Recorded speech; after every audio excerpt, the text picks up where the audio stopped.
nagagamot na ang breast cancer. So, tuturuan ko kayo paano ito ma-survive. Tandaan, hindi ito death sentence pag nasabihan kayo na breast cancer kasi 98% ay nagagamot na.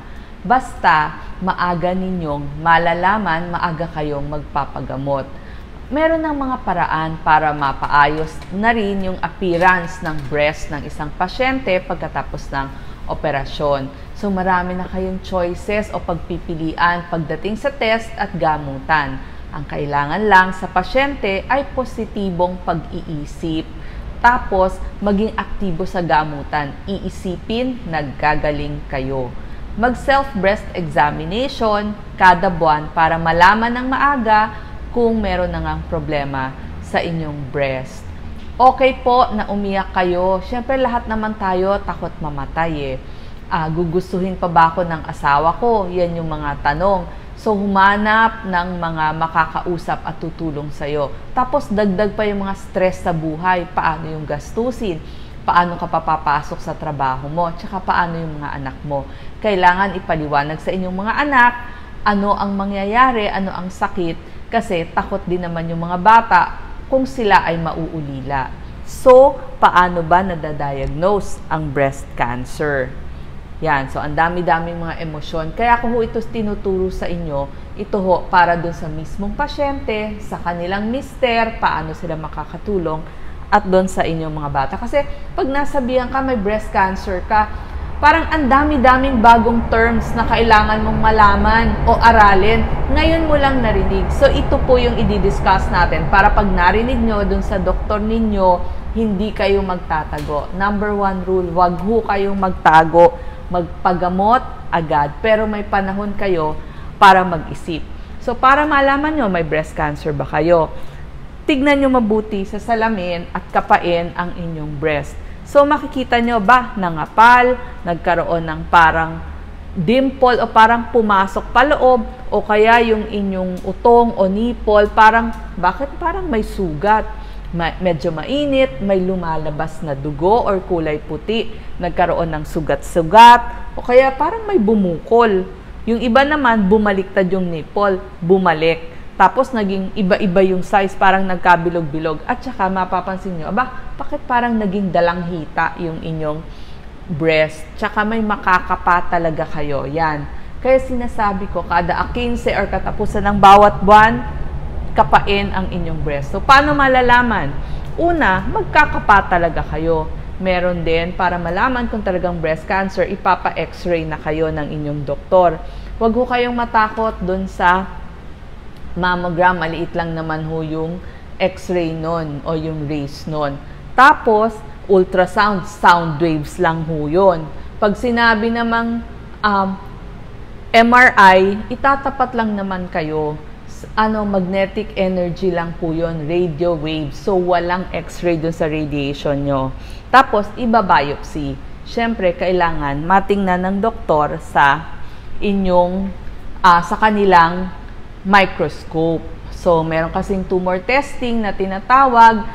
Pumayag ho kayo sa biopsy, wag ho kayong tatanggi, wag ho kayong maniniwala sa kapitbahay na kapag tinusok, lalong kakalat. Hindi po. Kailangan ho yun sa gamutan ninyo. So, pumayag. Total, tatanggalin naman ho yung pinaka-bukol.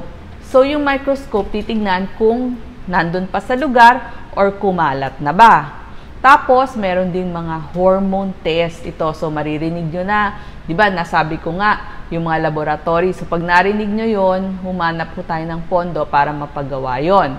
Ngayon, pagdating naman sa hormones, maririnig nyo, kasi diba ang hormones ng babae, dalawa. Estrogen, tsaka progesterone. So, pag sinabing positive sa estrogen receptor positive. Or kung marami pa yung progesterone nyo, PR, progesterone receptor positive, or HR, hormone receptor positive. So, importante ho yan sa gamutan ninyo. Meron pa hong isang test, yung HER2 new, para yun sa doktor na oncologist, para sa gamot na Herceptin. So, maririnig nyo sa lahat ng may breast cancer yung Herceptin. Meron tinatawag na triple negative, ibig sabihin, ibang gamot naman ang gagamitin. Tapos, titignan din ho yung cell grade, kung aggressive, mabagsik, madaling gamutin. Tapos, meron pang genome testing, genomic testing, oncotype. So kung chemotherapy o radiation therapy, yung gagamiting gamutan sa inyo. Kung babalik o hindi na yung inyong cancer. So may final report ho yan. Kasama ho yung mga kulani dun sa final report. Siyempre, kailangan malaman din yung status ng kulani. So pag sinabing MRI, magnetic energy ho yun, radio waves, walang X-ray radiation. Tapos yung iba nagdadagdag pa, titignan yung bone natin. So may tinatawag na bone scan, CT scan. Yung CT scan, yun po yung may X-rays. Tapos may PET CT scan pa po. Tapos, bibigyan kayo ng stages ng inyong doktor. So, 0, 1, 2, 3, 4. So, sila na ho ang magpapaliwanag nung pag-i-stage. Pero kailangan kasi malaman nyo kung nandun pa or nakalabas na dun sa lugar yung bukol. Kaya pag nalaman ho may bukol, unang-unang gagawin, tanggalin agad sa katawan. Huwag hong magtatago sa doktor. Hindi naman ho yan kailangan sa ating katawan. So, pupunta na tayo sa gamutan. Unang-una, patanggal natin. So, opera talaga. Huwag ho kayong matakot doon. Maraming klase ng opera. So, ito po, in general, magpapa-opera. Yun po ang unang-unang gagawin. Tapos, titignan kung anong kailangan yung gamutan. Radiation ba? Chemotherapy ba? O immunotherapy? Okay, ano yung mga surgery o opera? Ang kailangan nyo ho, pumunta kayo sa doktor na tinatawag na surgeon. Sila na ho ang magtatanggal nun, tapos saka ipapaliwanag sa inyo kung kailangan nyo ba yung radiation o chemotherapy. Meron pwedeng gagawin yung lugar lang ang tatanggalin. Halimbawa, yung bukol, yun lang, ititira pa yung ibang parts ng breast. Pero may iba na ring gamutan, gagawin yung buong breast, tatanggalin. Yun yung tinatawag na mastectomy. Tapos, isasama na rin yung mga kulani doon sa inyong kilikili. So, ilang araw kayo sa ospital noon, medyo pagod kayo dahil sa anesthesia at dahil sa opera, punas muna, huwag maliligo hanggang kasi kailangan tanggalin yung mga lumalabas na dugo dun eh. So, punas-punas muna.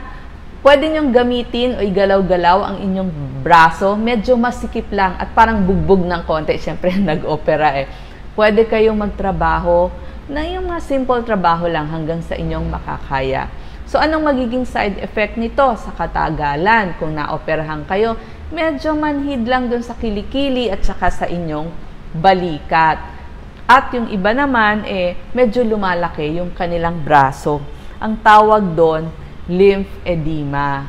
So, mamaya papaliwanag natin yan.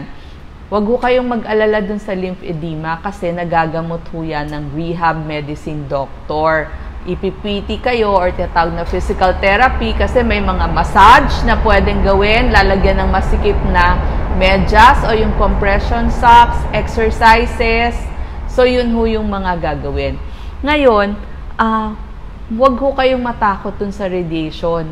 Mamaya, papaliwanag natin. So, yung iba, nagpapa-reconstruct or ibig sabihin, pinapaganda yung itsura ng kanilang breast.